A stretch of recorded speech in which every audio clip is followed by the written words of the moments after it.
Hello, and thank you for joining us at Windrider Studios, and welcome to the W. I'm John Priddy, and I'll be your host today. I was not surprised when the film Walk, Run, Cha-Cha was nominated for an Academy Award last year, as the story of Paul and Millie embodies resilience and courage, love and longing, separation and reunion, and the ability to transform adversity into beauty.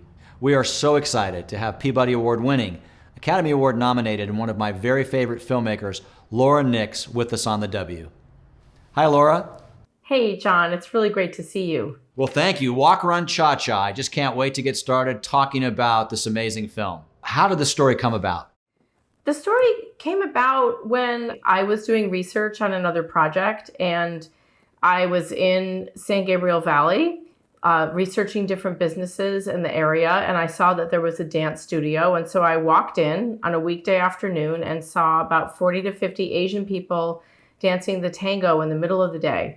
And I thought, what is this? What is this beautiful situation here? I need to understand more about that. So I decided to take dance classes there so I could answer that question.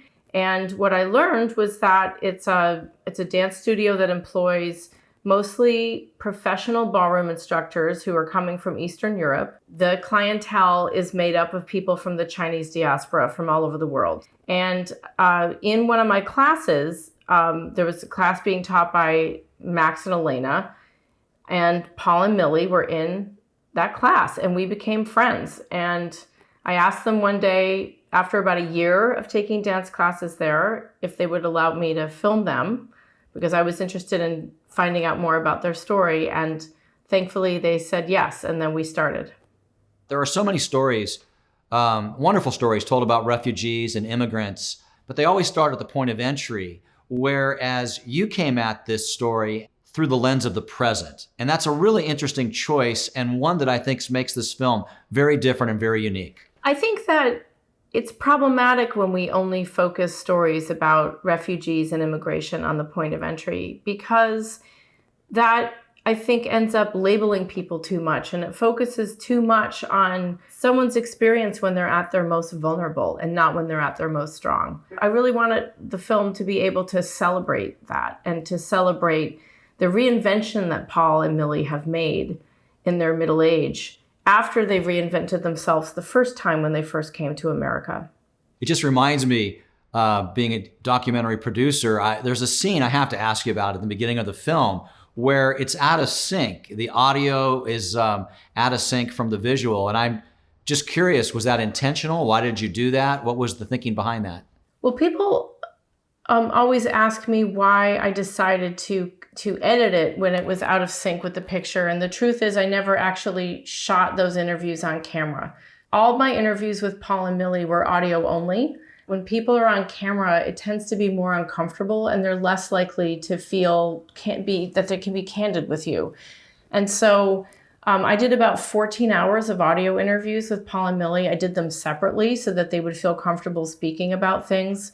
And what I learned is that they ended up telling me things that they'd actually never told each other. And when I was doing those portrait shots, I thought I would use them in a different way. And actually my editor started playing around with it, and we discovered it in the edit room one day where we took those portrait shots and we edited them with the audio interviews, and we found a really interesting tension to not have them in sync. And that's how that scene came about.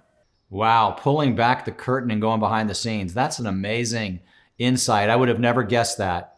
So I read an article that you had filmed Paul and Millie for 6 years. Talk about how the film changed, how the story unfolded, having been together with them for over 6 years. Well, when I first started filming with Paul and Millie, I wasn't quite sure what the story would be about. And I knew that I would need to spend a bunch of time in the community in order to really understand what I wanted the story to be. So I thought at first that I would be focused mostly on the studio and specifically on a community of people who are aging and what it means to dance at a later age. I was curious about why people were dancing so seriously and why people were so committed to it. But that question became even more important the more time I spent with Paul and Millie, because here are two people who are dancing, 5-6 days a week, even though they have full-time jobs. I mean, that's just an incredible amount of energy and time to spend. And that was when the film really started to turn and became much more of a love story. It didn't start that way, and that required really gaining Paul and Millie's trust so that they would open up and tell me something more personal than what we began with. You've told me on a couple of occasions that you come at films cinematically through the side door to really like disarm a topic. Talk a little bit about that, how you do that stylistically.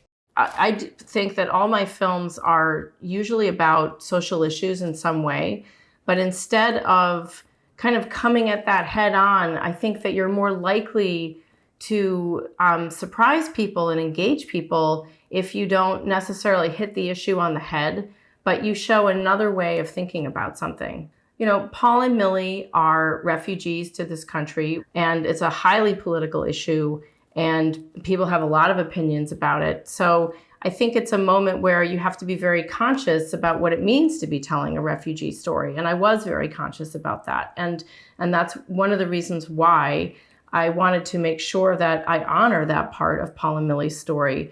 But as a storyteller, I'm also looking for what is universal about Paul and Millie's story that anybody can relate to. And there's so many aspects of this film that introduce universal themes, like how do we reconnect in marriage after being together for a really long time? How do we figure out how to have energy when we hit middle age? These are things that anybody can relate to. And so if we only choose to look at Paul and Millie as refugees, we're missing out on another aspect of their story that is far greater and richer than just thinking about them and how we might define them through that one moment in their youth. And we get to the final scene, and you're a Peabody Award-winning, Academy Award-nominated filmmaker. You've made some amazing documentaries, and yet you chose to make a stage scene. Talk a little bit about this creative decision to really go off of strict documentarian sort of etiquette, if you will, and create this final sequence. You know, if you ran into Paul and Millie like in the grocery store, let's say you were standing next to them in line, you would have no idea what they're capable of. You would have no idea that on weekends they put on their sequins and they compete. And the contrast between who they are in their work lives and who they are when they're just like at home taking care of their family and what they look like when they're performing is really, it's dramatic. And I wanted to up that drama as much as possible. And I knew that it would be really important to heighten that contrast as much as I possibly could. And I wanted that scene to show what it's like in Paul and Millie's head when they're dancing, to show a kind of fantasy world of who they are and who they want to be, and how they're achieving it by creating a really heightened atmosphere.